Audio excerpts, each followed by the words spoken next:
11ই August ছিল আমার birthday, মানে কালকে। তো আমার বর আমাকে দুপুরবেলা বলছিল আগের দিন যে কেক অর্ডার করব, তো যেই পেজ থেকে অর্ডার করবো তারা অর্ডার নিচ্ছে না, মানে ইদানিং একটু আশেপাশের পরিস্থিতির জন্য অর্ডার নেওয়া বন্ধ আছে এবং বেকারিগুলোও বন্ধ আছে, তাহলে কোথা থেকে দিব? তো আমি বললাম আমি মনে মনে ভাবছি আমি নিজের বার্থডে কেক নিজেই অর্ডার করবো, তো আমি কিছু বলিনি। রাত 12টার দিকে দেখি সবাই মিলে কেক নিয়ে ঢুকছে।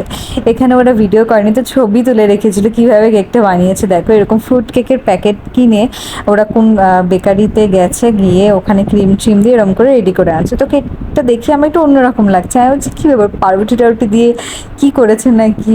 আমার বাবা বলছে না না আর এটা কেক। পরে খেয়ে দেখি যে হ্যাঁ এটা তো কেক, কিন্তু এটার বিহাইন্ড দ্য সিন পরে আমাকে ফটোগুলো দেখালো। তো পুরো ইউনিকভাবে আমার এবারের বার্থডেটা সেলিব্রেট হয়েছে রাত্রিবেলা। এটা আমার বর আর আমার যে দেবররা আছে তারা মিলেই করেছে, তো সবাইকে অনেক অনেক থ্যাংক ইউ। বিয়ের পর প্রথম বার্থডেটা এরকমই কাটলো। বার্থডে লং ভিডিও দেখতে চাইলে কমেন্ট করে জানিও।